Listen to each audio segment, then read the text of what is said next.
Hallo und herzlich willkommen auf Epic, heute bei uns von Hera Arms das H3L Pro Magazin.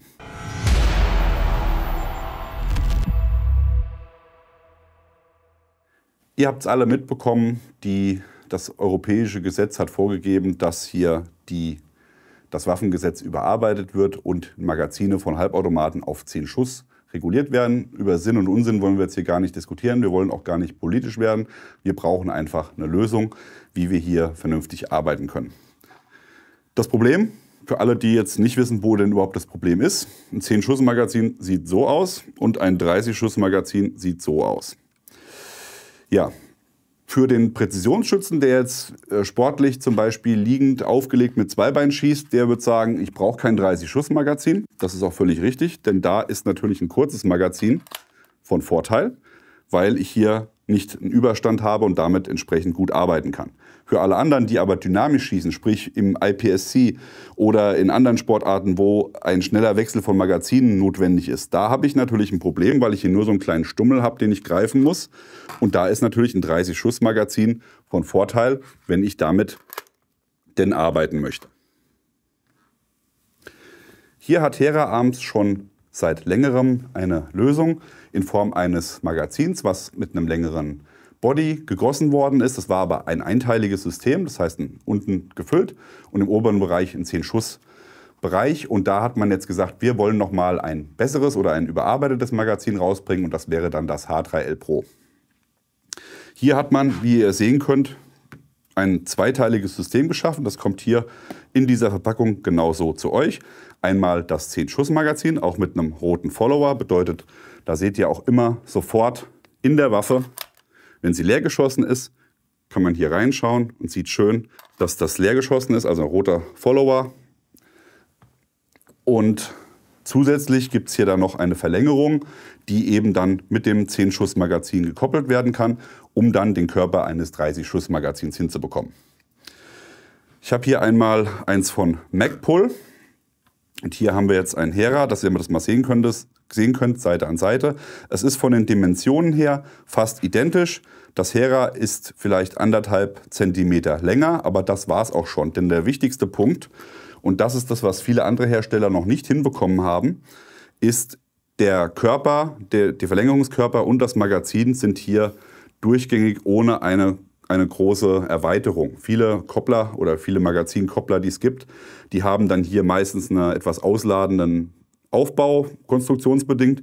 Und dadurch hat man dann eben das Problem, dass so ein Magazin dann nicht mehr in reguläre Magazintaschen reinpasst, sondern dann eben genau an der Kante hängen bleibt und damit die Magazintasche nicht mehr genutzt werden kann. Das ist natürlich blöd. Und genau da hat Hera gesagt, wir machen das so, dass man eben einen durchgängigen Körper hat und bauen das auf. Wir zeigen euch auch gleich nochmal, wie das Ganze miteinander gekoppelt wird, aber einfach schon mal so viel vorab. Jetzt hat Hera Arms aber auch gesagt, wir wollen das Ganze nicht nur verlängern, sondern euch auch noch einen Mehrwert mitgeben. Und zwar lässt sich dieser Verlängerungsboden aufschrauben. Dazu habt ihr 4 Schrauben, die hier an den Seiten verwendet werden. Und im Inneren könnt ihr dann Passfedern einsetzen. Das sind nach DIN 6885 Passfedern, die sind genormt, wiegen 44 Gramm pro Passfeder. Und wenn ihr 7 von diesen, also wie ihr es hier seht, wenn ihr die füllt, dann habt ihr jetzt quasi mit diesem Magazin hier ohne Munition genau das Gewicht von einem gefüllten 30-Schuss-Magazin. Also sprich, hier sind wir bei 509 Gramm und ein gefülltes Magpul-Magazin wiegt so 503 Gramm um den Dreh. Das heißt, ihr könnt hier zum Beispiel, wenn ihr euch militärisch fit halten wollt und den Plattenträger trainiert oder auch in Übungen ohne viel Munition dabei zu haben oder gar keine Munition dabei zu haben, seid ihr hier in der Lage, mit diesem Magazin, mit den 7 Passfedern gefüllt, hier zu trainieren, ohne dass ein Schuss Munition irgendwo am Mann getragen wird. Das ist eine sehr, sehr coole Sache, gerade auch für den Crossfit-Bereich, denke ich, da kann man auf jeden Fall damit spielen.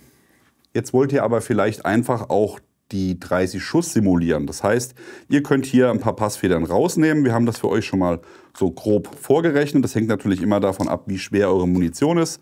Aber mal angenommen, ihr habt jetzt hier 10 Schuss, 55 Grain und habt 4 Passfedern, dann sind wir ungefähr bei 488 Gramm. was wiederum bei einem 30 Schuss Magpul-Magazin 503 Gramm entspricht. Also sind wir sehr nah beieinander, 18, 19 Gramm Differenz. Aber das ist, denke ich, was, womit man auf jeden Fall sehr gut arbeiten kann.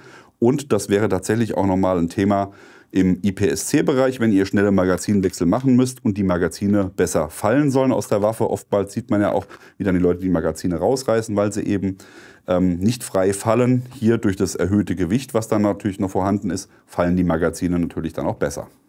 Wir haben für euch natürlich auch mal die Zahlen rausgesucht, damit ihr nochmal einen direkten Vergleich habt. Wir nehmen mal ein Magpul 30 Schuss Magazin und das H3L Pro in der Variante hier zusammengebaut mit allem drum und dran. Also sprich die Schrauben, aber keine Passfedern, also leeres Magazin. 10 Schuss limitiert mit angebauten Boden haben wir hier bei Magpul leer 143 Gramm. Das Hera ist natürlich durch die Aufbauten, die Konstruktion ein klein bisschen schwerer. Hier haben wir 188 Gramm. Wenn wir jetzt 10 Schuss ins Magpul-Magazin laden würden, hätten wir hier 263 Gramm und hier hätten wir 309 Gramm. Und damit habt ihr eigentlich auch schon die Gewichte, die man braucht. Bei den Farben hat Hera Arms bisher Schwarz, Oliv und Sand geliefert. Neu dieses Jahr dazugekommen ist die Farbe transparent, ist transparente Farbe, also die Variante transparent. Wie ihr hier schön sehen könnt, übrigens für alle, die jetzt hier Sorge haben, dass wir mit scharfer Munition im Studio rumarbeiten, das ist nicht der Fall. Und das Magazin ist auch nicht schlecht gefertigt und scheppert, sondern das sind tatsächlich hier die Übungspatronen bzw. die Pufferpatronen oder Dummies, die wir hier nutzen, um eben im Studio auch sicher arbeiten zu können. Ja, wie ihr sehen könnt, habt ihr dann hier einmal perfekt den Füllstand. Seht ihr beim Magazin und hier unten auch die Passfedern. Hier habe ich einmal das Ganze mit und einmal ohne Passfedern ausgeführt. Und natürlich könntet ihr auch, wenn ihr mehrere Magazine erwerbt, hergehen und das Ganze kombinieren. Habe ich hier auch einmal für euch vorbereitet. Bedeutet zum Beispiel, der eine möchte vielleicht ein bisschen sich abheben, optisch, ohne weitere Funktion und hat dann hier den transparenten Körper und oben den schwarzen Körper. Und der andere möchte dann vielleicht tatsächlich das Ganze passend zur Waffe in schwarz haben oder Oliv oder Sand und dann eben nur den oberen Bereich transparent haben, um den Ladestand der Waffe kontrollieren zu können, indem kurz das Magazin herausgenommen wird. Bevor wir jetzt das Magazin nochmal für euch zusammenbauen und euch zeigen, wie einfach das ist, wollen wir euch einmal noch mal kurz zeigen, wie es sich denn verhält mit der Zuführung. Wir haben das seit der Rosi-Serie im November im Einsatz und hatten bisher keine Probleme. Bedingt, das zeigen wir euch gleich. Ihr müsst natürlich, könnt jetzt nicht davon ausgehen, dass das mit jeder Waffe einwandfrei funktioniert. Das ist ja bei allen 10-Schuss-Magazinen oder bei vielen 10-Schuss-Magazinen so. Das eine läuft dort gut, das andere läuft dort gut. Das ist wirklich abhängig davon, welche Toleranzen eure Waffe bietet und vor allem auch, wie hoch die Federspannung ist. Hera Arms hat hier eine sehr hohe Federspannung gewählt, einfach damit man nicht in der Lage ist, mehr als 10 Schuss zu laden. Das muss ja wirklich gesetzeskonform, darf es nicht mehr als 10 Schuss aufnehmen. Also man darf jetzt keine 11 laden können. Und deswegen ist hier eine sehr hohe Federspannung. Das ist bei der Zuführung, wie gesagt, Dummies, bei der Zuführung hier mit einem offenen Verschluss kein Problem. Das funktioniert einwandfrei. Bei meiner Waffe ist es so, wenn der Verschluss zu ist und ich ein 10-Schuss-Magazin einsetze, dann rastet das nicht ein. Ja, jetzt haben wir hier 9 Schuss.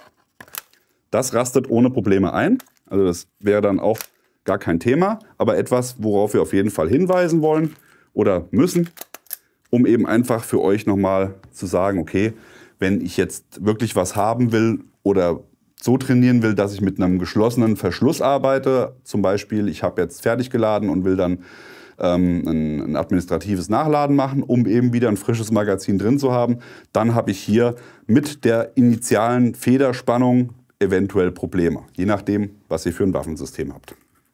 Jetzt haben wir euch ja noch gesagt, wir zeigen euch auch noch mal schnell, wie einfach der Umbau ist. Also das Magazin kommt in 2 Teilen, eben einfach auch darum, dass ihr das 10-Schuss-Magazin separat benutzen könnt. Für den Umbau braucht ihr nur einen kleinen spitzen Gegenstand und dann schaut ihr euch das an. Da habt ihr hier einmal einen Stift, der eingedrückt ist. Also auf der einen Seite ist er unterbrochen, auf der anderen Seite durchgängig. Ihr geht natürlich auf die unterbrochene Seite, schiebt da einfach den Stift rein, haltet dann unten den Boden fest und zieht den Stift raus. Dann löst ihr vorsichtig den Boden, bis die Feder rauskommt. Den Boden könnt ihr wegtun und dann nehmt ihr das untere Ende, drückt das hier zusammen. Dann habt ihr hier am hinteren Ende eine Nase. Die müsst ihr natürlich treffen, um das Ganze dann eben zusammenzupacken. Und dann nehmt ihr wieder das Passstück oder die Feder und nehmt sie hier mit der Öffnung nach vorne hinein, reindrücken. Wenn sie nicht direkt reingeht, dann einfach ein bisschen das Magazin hin und her bewegen und dann sitzt es wieder sauber drin. Der Rückbau ist genauso schnell, einfach kurz rausdrücken, Feder herausnehmen, Boden, Follower, gucken, dass ich auch richtig bin. So, dann hier den Boden dran, hier wieder die Nase einhängen und die Feder mit der Öffnung zuerst reinstecken. Fertig. Und schon ist das Ganze wieder rückgebaut. Für das Einsetzen der Passfedern habt ihr hier 4 Schrauben. Die können dann mit einem Imbus hier gelöst werden. Und dann könnt ihr hier den Deckel abnehmen. So würde das Ganze dann separat aussehen. Und dann setzt ihr hier so viele Passfedern ein, wie ihr wollt. Gibt es bei Hera auch. Könnt ihr aber auch separat kaufen, weil es ja wie gesagt nach DIN genormte Passfedern sind.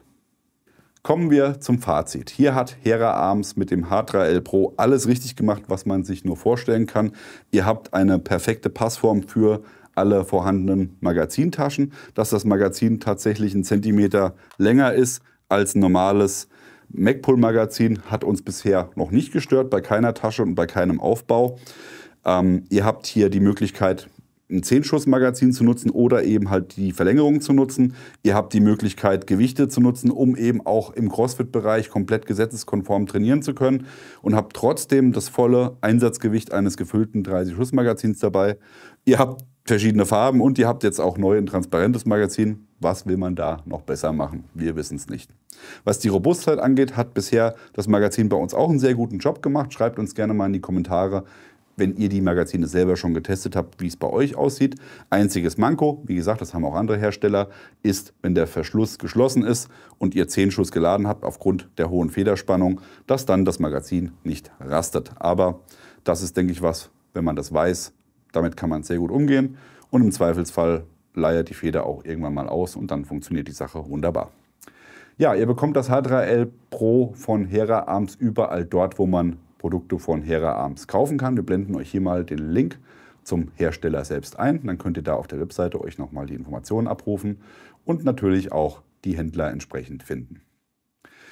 Ja, wir haben ja eben schon euch aufgefordert, mal in die Kommentare zu schreiben, wenn ihr die Magazine habt und ob ihr damit zufrieden seid. Natürlich auch an alle anderen, die das Magazin jetzt noch nicht kennen. Schreibt uns gerne mal, wie ihr das findet oder was ihr davon haltet. Und ansonsten, wie immer an dieser Stelle, liken, Abo, Glocke klicken. Wir sind raus, bis dann, macht's gut, bye bye.